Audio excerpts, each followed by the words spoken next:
Security. Gusto malaman ng taong bayan kung ano ang ginagawa ng National Security Council at ano ang nagawa ng National Security Council. So, eto na nga guys. Bago ang lahat, welcome back ulit sa aking YouTube channel, Nets and Vlog. Eto, nakokonek na natin ang dahilan talaga kung bakit si VP Sara tinanggal sa NEC. Pero para kay VP Sara guys, ay parang wala na nga siya, hindi na siya member nito. Dahil simula pa pala 2022, never siyang in-invite ng mga council meeting na yan sa NEC. Bakit? Ano kaya ang dahilan? Bakit takot na takot sila na i-join si VP Sara sa mga council meeting na yan? May mga sikreto ba? May mga sikreto ba kayo sa mga meeting na yan na hindi dapat malaman ni VP Sara? So simula pala nung pagkapanalo ni BBM, noong 2022 ay pinagplanuhan na pala talaga nila na si VP Sara ay siraan. At gustong mawala si VP Sara sa mundo. Dahil nga po takot na takot sila na kung si VP Sara ang magiging presidente ngayong 2028, mahahalongkat lahat ang kanilang mga baho. So eto na nga si VP Sara. Ito yung video niya. Kung saan hinamon niya itong NEC. Kaya dito sila nasasaktan talaga guys, no? Hindi naman masama yung demand ni VP Sara eh. Nahanapan sila ng transparency at accountability. May rights naman siya na hanapin niya yon dahil nga isa siyang vice president at member siya.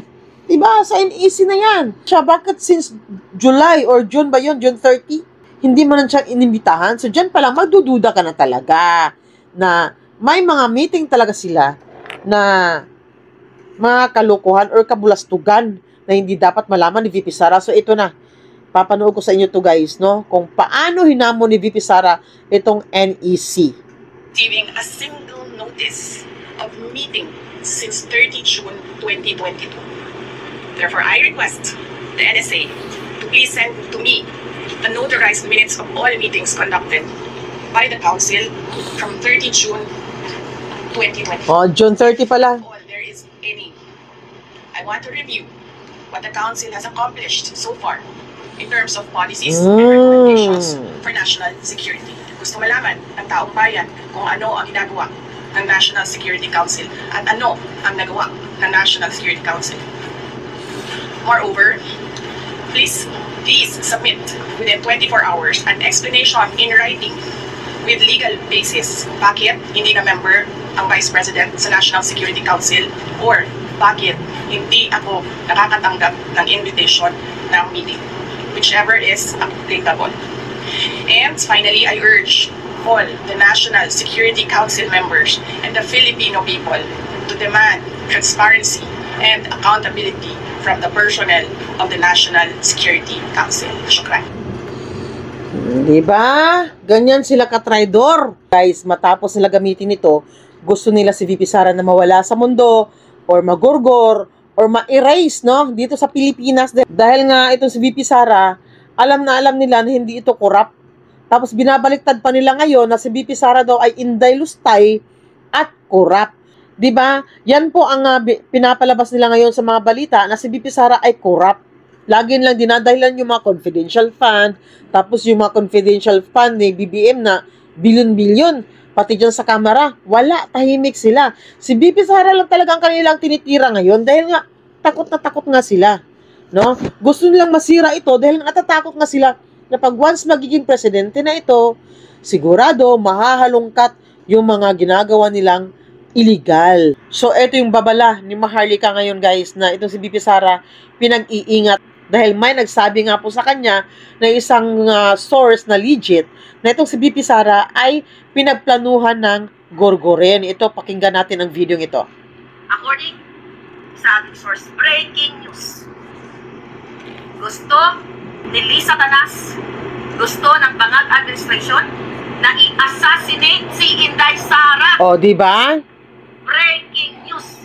Ipapagurgor literal si Inday Sara. Kaya Inday, kung nakikinig ka palangga ang mga staff Inday, be careful.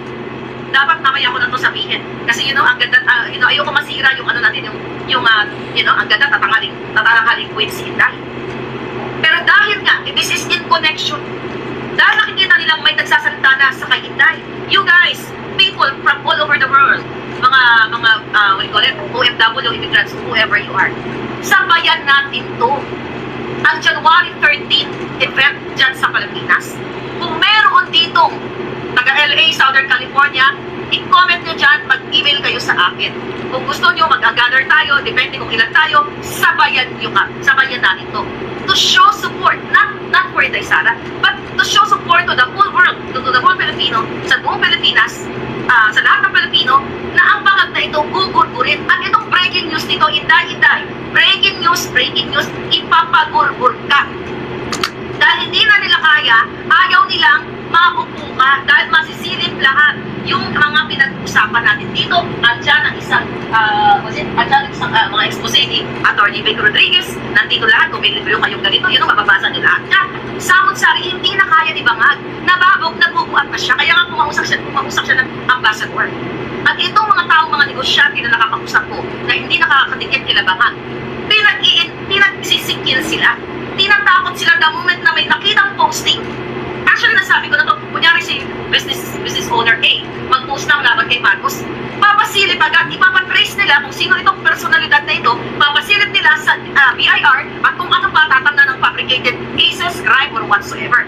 And now, kailangan nyo ipakala ito, papatay, gugurgurin si Sara, kailangan daw burahin si Inday sa mama, kasi siya yung next in line. The moment na atakihin si Bangag, kung ano man ang mangyari sa kanya, mag-alsa, mga brusko, kung ano man, wala mong iba kundi si Inday Sara. Unless kung mayroong twist of fate or whatever. Pero ngayon, Office of the Vice President, mag-ingat kayong lahat. Ingatan nyo si Inday. Kung meron lang akong pera, bibili ako ng sinakyan ni Santo Papa, doon kung sasakay si Inday. Yung bulletproof, di ba, yung pangarap ko. Yung karwahe ni Santo Papa noong 1995, di ba, napupunta dyan sa Pilipinas, di ba? Anyway, ilalagay ko sa chat, poprotektahan ninyo. Although, even last year, di ba, may mga pasari na si Inday, gusto nila akong burburin, pero hindi sila nagtagumpay. Tinanggalan ng mga security details si Inday, at di ba, na-apekto. Kasi yan ang target ng mga Bangag. Gurgurin si Inday. God forbid, sana Lord, huwag mo itong pahintulutan. Kaya nga nilalabas ito ngayon, breaking news ito, hindi na talaga ito biro-biro, gugurgurin ka, Inday Sara. Gugurgurin ka, Day, gugurgurin ka. Kayong mga supporter ni Inday, kayo totoong supporter ng freedom, ng kalayaan, ng injustice, ng justisya rather. At ayaw yung pumayag sa mga injustice na ginagawa ng Bangag yun. You have to speak up. Grabe naman tong no? Grabe ka demonyo, ano? Nakakatakot. Kawawa naman si VP Sara. Matapos gamitin, di ba? Matapos nilang gamitin, yun pa ang kanilang igaganti. Sana ngayon January 13 ay tuluyan na ito. Tuluyan na itong pababain. Tuluyan na itong mapatalsik. Dahil hindi na po tama ang kanyang ginagawa kay VP Sara. Grabe na ang kanyang pang-aapi sa VP natin. Di ba? Tapos pinagbibintangan pa nila magnanakaw. Binabaliktad nila si VP Sara. Samantalang sila nga, bilyon-bilyon. Ang kanilang mga confidential fund, tahimik sila. Kahit sinisiraan na si VP Sara, marami pa naman tayo mga supporters eh. Mas marami yung nagmamahal sa kanya kaysa doon sa mga naninira sa kanya at yung mga bashers, di ba? So, abang-abang na lang ngayon January 13, no? Malay natin, totoo po yung sinasabi ni Cap Dado, di ba? So, bye everyone, and ano po ang masasabi sa video ito? Comment down below lang po.